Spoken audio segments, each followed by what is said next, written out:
tarde a todos, a todas. Nesse domingo festejamos a Ascensão de Jesus. E para essa festa litúrgica, a igreja escolheu um trecho do Evangelho de Mateus, no capítulo 28, versículo de 16 a 20. São os últimos versículos do Evangelho de Mateus, mas como vamos ver, é um trecho muito denso e muito belo. Vamos escutar o comentário do Frei Alberto Maggi. Então, nesses últimos 5 versículos do seu Evangelho, Mateus resume e concentra toda a sua obra, ligando o fim de Jesus ao seu início, as bem-aventuranças com a ressurreição e as tentações com a transfiguração.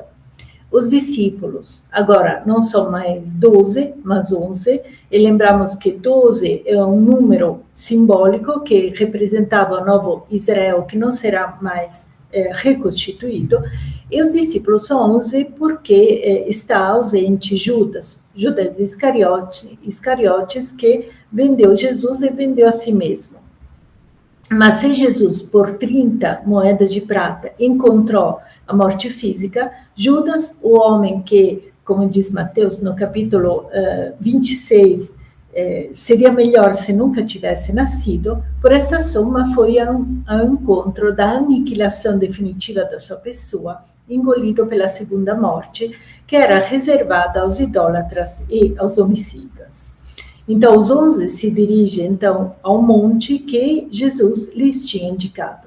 Só que Jesus tinha dito a eles, ide a Galileia, mas não tinha indicado nenhum lugar específico. Então, como é que os discípulos, sem nenhuma hesitação, se dirigem para o monte? A intenção do evangelista, claramente, não é uma intenção de dar uma indicação topográfica, mas uma indicação teológica. De fato, ele não quer especificar um lugar, mas uma realidade. O monte, que era o lugar da terra mais próximo do céu e que nas culturas antigas sempre foi considerado como a morada das divindades, basta pensar ao Olimpo, no Olimpo dos gregos. Então, subir ao monte significa poder ter acesso à condição divina. Isso é que nos quer dizer o evangelista. E por isso, no início da atividade de Jesus, o diabo tinha conduzido Jesus sobre um monte altíssimo e lhe mostrado todos os reinos do mundo com a sua glória. O tentador, então, havia mostrado a Jesus a condição divina, entendida, porém, como o domínio sobre o mundo. E Jesus mostrará aos seus discípulos sobre um outro monte que a condição divina não se obtém através do poder, mas doando a sua própria vida. E Mateus é o único entre os evangelistas que inicia e termina a atividade de Jesus sobre o monte, o lugar onde Jesus proclamou as bem-aventuranças, das quais a primeira e mais importante é a escolha voluntária da pobreza, ou seja, aquela partilha generosa daquilo que se tem e que se é. E as bem-aventuranças são 8, porque este é o número da ressurreição de Cristo, e para o evangelista, o acolhimento e a prática das bem-aventuranças permitem a cada crente saborear uma plenitude de vida tal que já o situa no âmbito de uma vida indestrutível e assim poder experimentar já agora a ressurreição de Cristo. Então, a experiência de ver Jesus ressuscitado não é um privilégio reservado, concedido historicamente aos 11 discípulos, mas uma possibilidade para cada geração de crentes que acolhe e pratique as bem-aventuranças. Por isso que Judas não pode estar sobre o monte, porque ele escolheu servir a Mamona, o ídolo, cujo culto cruel exige continuamente sacrifícios humanos. E para a experiência dos discípulos, o evangelista emprega o verbo ver, no grego orão, o mesmo usado nas bem-aventuranças. Bem-aventurados os puros de coração, porque eles verão a Deus. E empregado também nas manifestações divinas. Ou seja, não se trata de ver de um ponto de vista físico, mas de uma profunda e intensa percepção da realidade. A capacidade de ver o ressuscitado, então, não depende da vista, mas da fé. E esta que faz compreender aos 11 que, mesmo encontrando-se diante de Jesus, por eles conhecido, nele se manifesta a plenitude da condição divina. É por isso que eles se prostram diante dele. Porém, os discípulos, embora tenham visto e reconhecido em Jesus sua condição divina, duvidam. Por que isso? Certamente não duvidam da ressurreição de Cristo, que o evangelista afirma ser vista por todos, e nem mesmo da sua condição divina, porque eles se prostram diante de Jesus. O verbo duvidar é o mesmo que foi usado na fracassada tentativa de Pedro de caminhar sobre as águas, quando Jesus diz, homem de pouca fé, por que duvidaste? Né? É o mesmo verbo. A aproximação, então, entre os dois episódios significa que os 11 compreenderam que, se querem estar com Jesus, devem enfrentar também eles a infâmia e horror da crucifixão. Mas, no fundo, eles não sabem se são capazes disso. Tinham dito sim a Jesus que estavam prontos para morrer com ele. Mas depois, ao se aproximar do perigo, o que eles fizeram? Fugiram e abandonaram Jesus. E com esse duvidar, então, o evangelista assinala que o caminho de toda a comunidade cristã rumo ao dom de si mesmo vai ser lento e fatigante. Então, enquanto as mulheres se aproximaram de Jesus, aqui é Jesus que deve se aproximar dos discípulos, né, como escreve o evangelista, e Jesus, aproximando-se, disse-lhes, foi-me dada toda a autoridade no céu e na terra. Por que isso? Durante a sua vida terrena, Jesus havia declarado que lhe fora dada autoridade sobre a terra. Mas agora que está na plenitude da condição divina, a sua autoridade se estende também ao céu.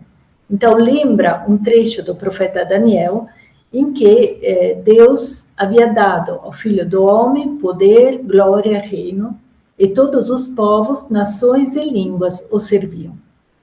Porém, Jesus, que não veio para ser servido, mas para servir, não vem para dominar as nações, mas para libertá-las, comunica aos seus discípulos o mesmo Espírito vital de Deus. Então, no início da sua missão, ao convidar os 2 discípulos, Jesus lhes havia dito, segue-me e eu vos farei pescadores de homens. Agora, o Cristo indica como e onde realizar essa pesca, enviando os discípulos a toda a humanidade, porque o reino de Deus não está mais limitado a Israel, mas se estende agora a todos os povos.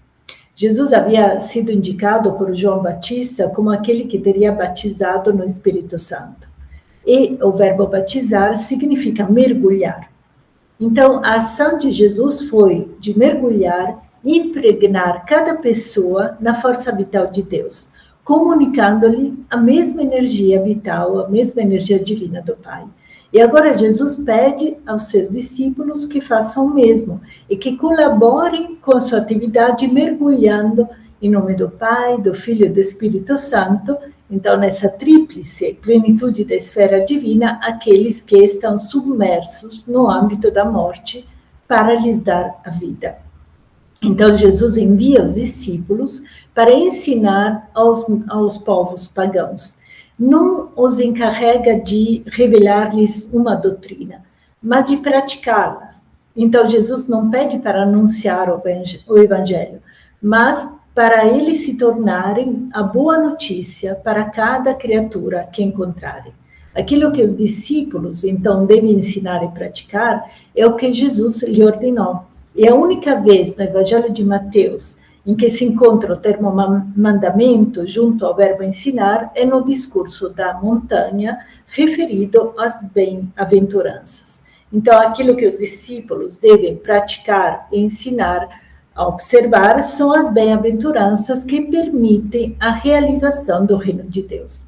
Jesus define os seus mandamentos que seriam as bem-aventuranças, como um jugo doce e leve, um jugo que, em vez de esmagar ou dominar quem o aceita, o sustenta e o torna livre. Eis a garantia, e eis que estou convosco todos os dias, até o fim do mundo. Mateus não termina o Evangelho com a ascensão, como fazem Lucas e Marcos, e nem mesmo com o dom do Espírito, mas com a garantia da sua presença junto à atividade dos seus discípulos. E a presença de Jesus está, então, condicionada à atividade dos discípulos e não limitada no tempo. Essa expressão fim do tempo não indica um prazo, mas uma totalidade tem o significado de sempre. Estarei convosco para sempre. E é justamente a prática das bem-aventuranças aquilo que permite a presença de Jesus no seio da comunidade. Depois Mateus conclui o seu evangelho, então, ligando-se ao que havia escrito no início. Jesus é o Deus conosco, no capítulo 1. Uma verdade que foi retomada depois, aproximadamente na metade da sua obra, em Mateus 12, 18, 20, quando diz, onde 2 ou 3 estiveram reunidos em meu nome, eu estou no meio deles. Então, com Jesus, Deus não precisa mais ser procurado, mas acolhido. E com ele, e como ele, continuar a comunicar amor e vida. O evangelista conclui com essa cena o paralelismo que seguiu em todo o seu evangelho entre a figura de Moisés, servo de Deus, e Jesus, filho de Deus. E agora o encerra com as últimas palavras do ressuscitado. Assim como Yahvé, ao enviar Moisés ao faraó para fazer sair o povo do Egito, ele diz, agora vai, o tranquiliza, dizendo no Êxodo, eu estarei contigo. Jesus agora envia os seus e os tranquiliza com a sua presença. Eu estou convosco.